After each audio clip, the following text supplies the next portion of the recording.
Alright, this is Brant from tradeguild.blogspot.com, and October 4th, this is I think the third video in our little video series here, and we just looked at CTRN, and we're going to move along at this point to WBSN, and this is Internet Software and Services, and I have the industry comparison and the volume weighted average price, and I like what I see here.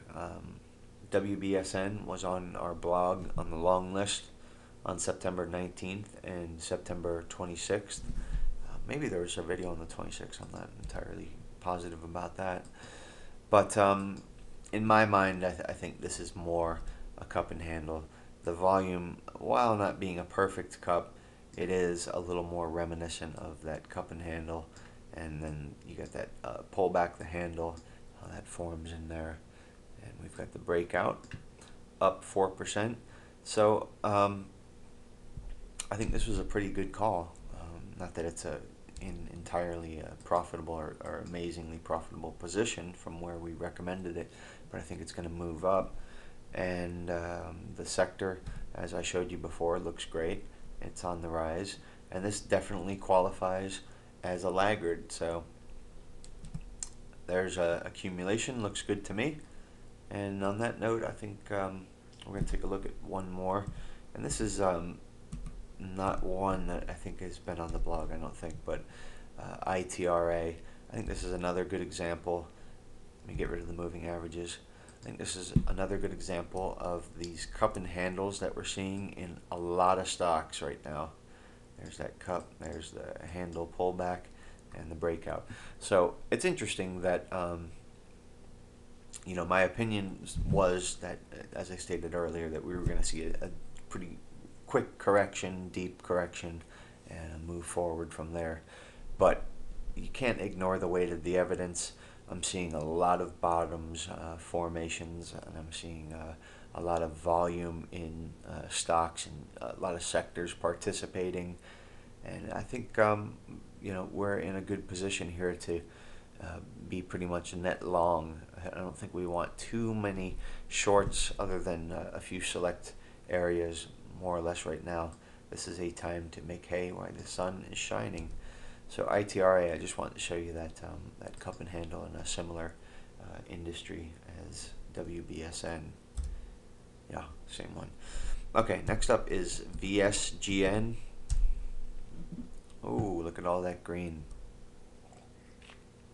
Now, VSGN has been on the blog a few times, and what we're looking at recently is an ascending triangle, and this is a continuation pattern.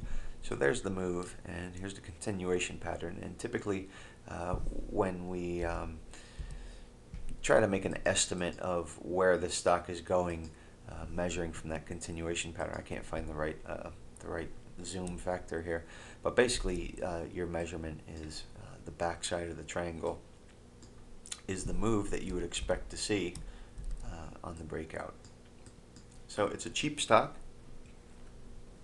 and you know, we're not too shy about trading cheap stocks. I know there's a lot of rules against it, but I think VSGN is really shaping up to do some interesting things. Again, you know, look at all the buying, the accumulation that's present in this stock. So I think VSGN, and you know, look how it has performed in the past. You know, we don't want to just take these indicators. You know, you have to confirm that they've worked in the past. So there's a rally, nice accumulation, a sell-off, selling here, a neutral phase over here as it went sideways, a little bit of accumulation here, and it just broke down. So we saw all that buying, and now we're heading up again. So all in all, I trust that indicator on this stock, or those indicators. Let me just switch out my notes and find out what I've got next. And next up is Trident. Symbol is TRID. And here we are. Now this was on the blog August 23rd, and I've ran numerous notes, and I think it was also on the blog on the 27th. Yeah, I had a video, and I think we talked about We may have talked about stops on this, I'm not sure. But anyway, Trident, basically we were recommending this stock back here on this pullback, or alerting you to this stock, I shouldn't say recommending. So this has been a fantastic move that we've seen in Trident, and now again today it's up another 5%. So you may have heard me talk a little bit about my stop channel. I mentioned it last night on the blog, and this is what I like to use to keep me in trades, because a lot of times you see for instance, some movement like this, and you think, oh, this is dead money, I want to get out, there's something else I should buy, whatever. There's always an inclination, I think, in most people to tinker. So what this stop channel does for me is, if I stick to my rules and I follow my stop channel and I put any trending stock that I have profits in the stop channel, I've done really well with it. And if we take a look at Trident in the past, basically the idea is a violation of this top channel on the short would stop us out, and we had one violation over here, but basically if you had jumped back in short, it captured this whole trend until mid-July. And now on the upside,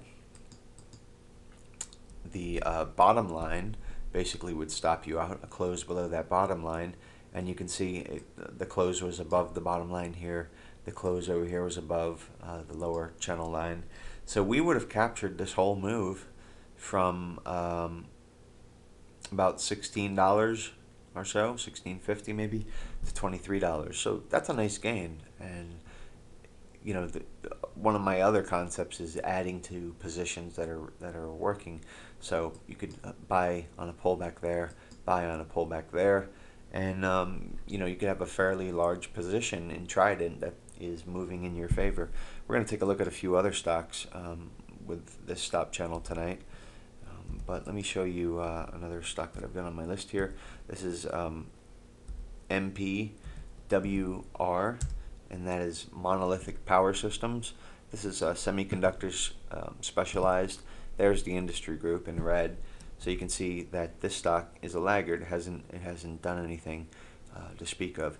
We have this kind of rounding volume here, you can see, and we see that a lot of times in bases.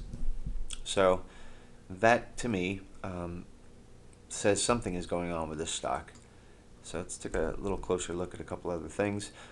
You know that I like to see volume, and when I look at the volume back in here, this is indicating that we're still in that downtrend. And when you see a big spike in volume like this, and in here, the probability is there. I would say the probability is good that you're seeing capitulation, that you're seeing just a sell-off, and that often is a good opportunity to look at getting in on the base. So we saw a nice little move in here, some nice volume in here and in here, and today it was actually up 3.89%, and that doesn't spook me. I still like this stock. So I'm not sure that I wouldn't call it. I was thinking maybe this was a cup and handle, but no, it's not. And the accumulation, of course, looks good. So we're looking for a breakout roughly above that $10 level, and I think this stock could really soar. Money is coming into the markets, and they may not want to chase. They may want to look for a deal, something that's got a solid base in an industry that's hot, and Monolithic Power Systems, in my mind at least, qualifies. So keep an eye on that. One last one I want to try to squeeze in real quick is SWHC, which was on the long list last night, and September 26th and 27th, and I think even before it's been on the long list for a while with RGR, and I'm a customer of both of these. So anyway, we had a nice breakout today. So recommendation last night around, you would have got in this morning as low as 13.50 and had a nice 7% move in one day off a recommendation from last night. So that's great. Here's the stop channel real quick. I'm running out of time, but you can see this stop channel. If you had gotten back in July around $8, you'd be in this stock all the way up, and that stop channel wouldn't have taken you out at all. That's it for this video. I'll be right back.